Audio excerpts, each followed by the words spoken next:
As you've heard me say many times before, when we hear those Gospels, we're to be mindful that the Gospel writers, in this case Mark, were not only writing to tell us some specific event in the life of Jesus.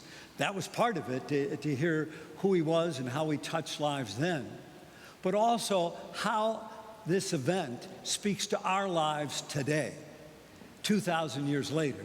Well, in part, we can speak about a number of people through the years have had miraculous healings and been touched by the Lord, even touched spiritually.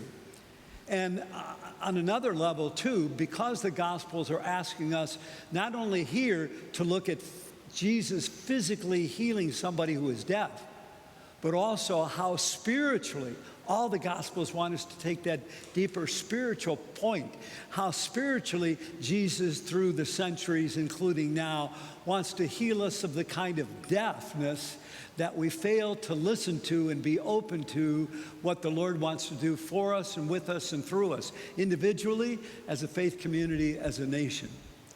And we certainly know today, too often, it's deaf that happens. We don't hear the call clearly coming out from a lot of places that we're in a situation today in our world and in our nation in which where there's differences, but too often those differences cause people to be divided.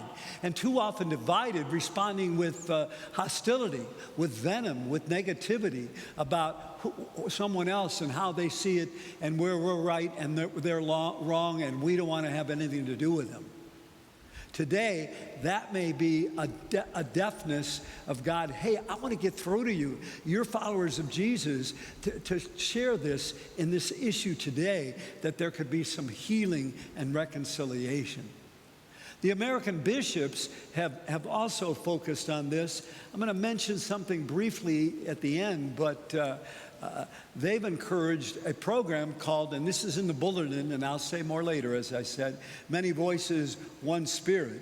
And simply saying here, this invites us to talk about and then put into action new skills and practices intended to build bridges with people who do not see things as we do.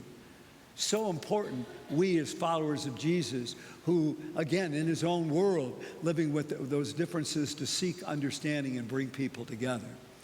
In saying that, and the bishop's encouraging that, now I want to talk about a more personal experience that I think ties in with this.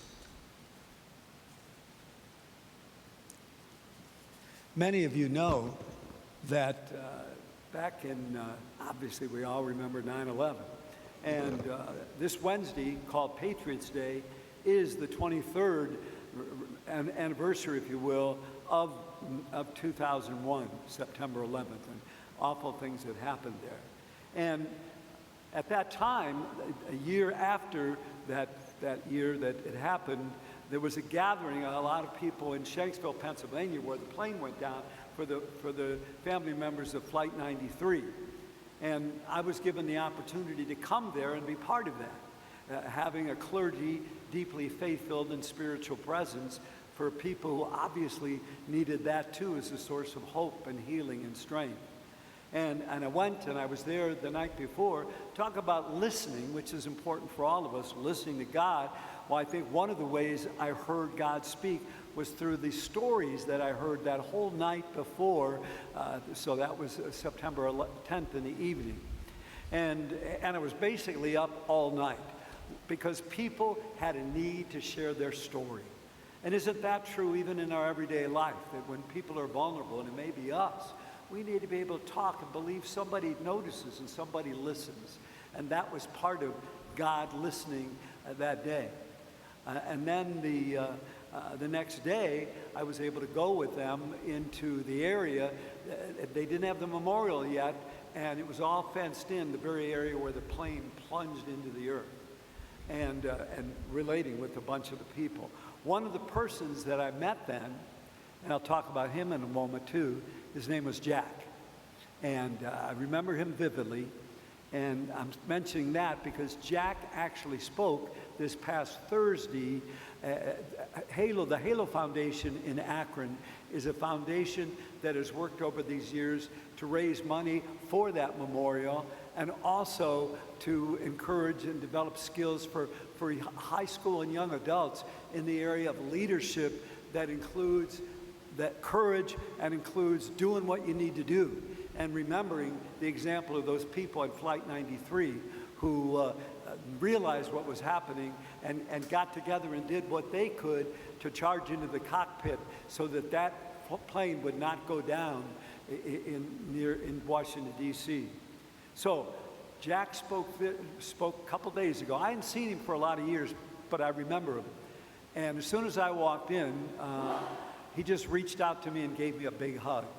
And we hugged in a powerful way because we had connected on a deeper level those many years ago. And one of the things he did this Thursday when he spoke, because he has spoken, his wife was Lauren. Lauren was 3 months pregnant in that plane when it went down, including that, and that was to be their first child.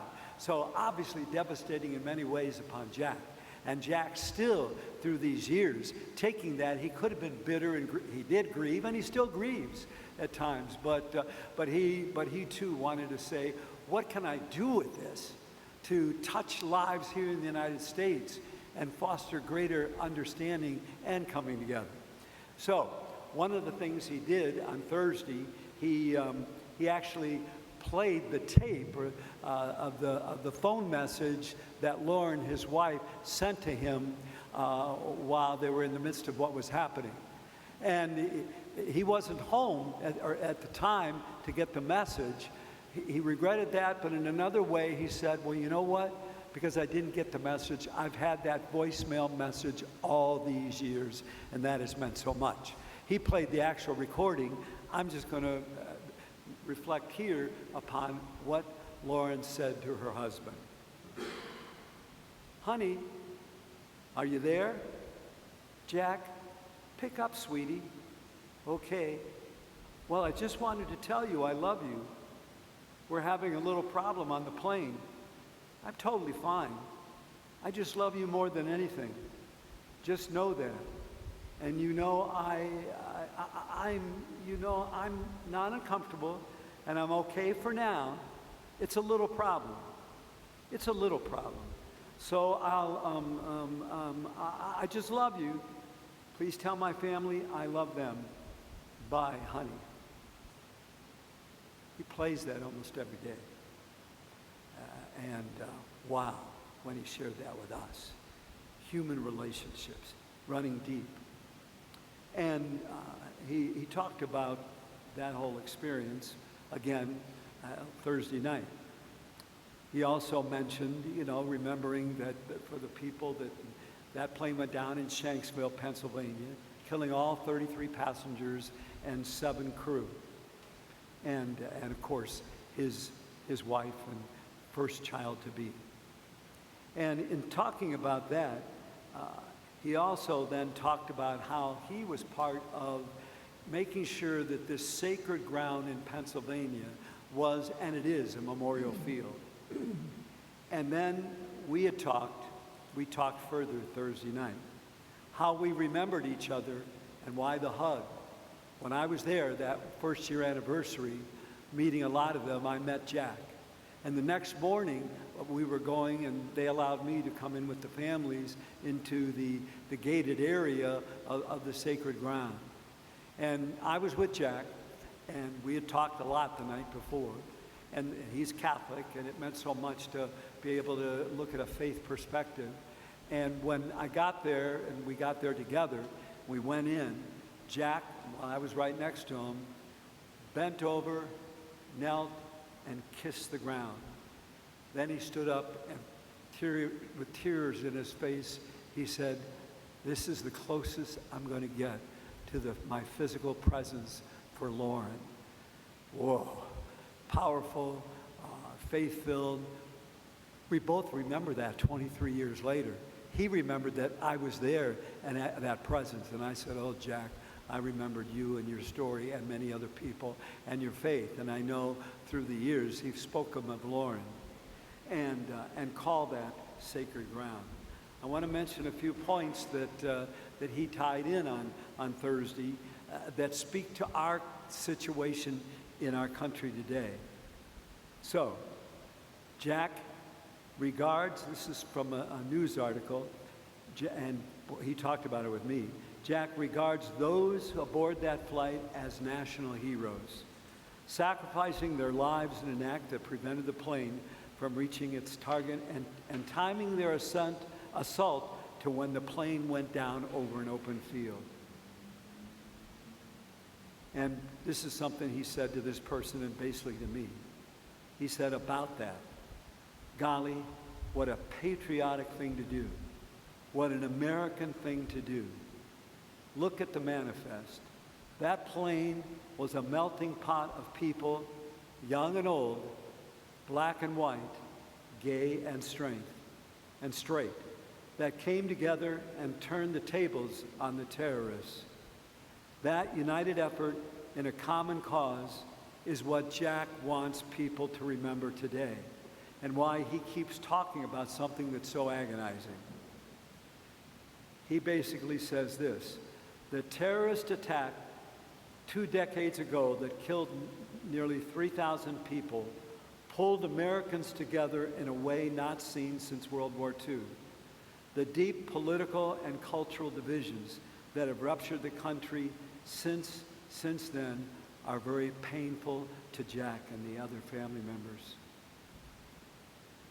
And he says this, we need to hear it. It's really a shame that we mortgaged all the goodwill we had, not just around the country, but the world. And 20 years later, it has been whittled down to vitriol, he lamented. Common ground, he said, seems like a thing of the past, and that is very disheartening. Grandola says it is his hope that people will take a moment to remember about the crew and the passengers of Flight 93. He also mentioned how awful it was for him to see the storming of the United States Capitol by many people on that January 6th date, almost 4 years ago, seeing what they did as an affront to what the heroes of Flight 93 gave their lives to protect the Capitol. In saying that again, he calls all of us to stay mindful with mind and heart, and to remember the passengers of Flight 93 show us the power of unity under a common purpose. The power of unity under a common purpose. I mentioned the bishops, as I said, at the end today, when I make announcements, I'll tell you more about this specific program that's coming up that they so strongly endorse. Because again, it is about bringing us together, even with our differences. We don't have to compromise convictions, but again, how do we come together and share? And how do we remember these brave heroes? And how do we be American patriots in our own time, healing a nation that has differences, but is too divided through those differences about hatred? And it doesn't need to be that way. And it starts in our own local family and situations, maybe even sharing with people what Jack shared, and each of us doing our part to foster the love that Jesus Christ calls all of us to, if we're really going to follow him in every circumstance and every situation in our lives. Take that quiet moment. What do we need to hear, and what can we take with us when we leave? And what can we have conversations around, particularly this Wednesday, 9/11, that is called Patriots' Day? God bless you.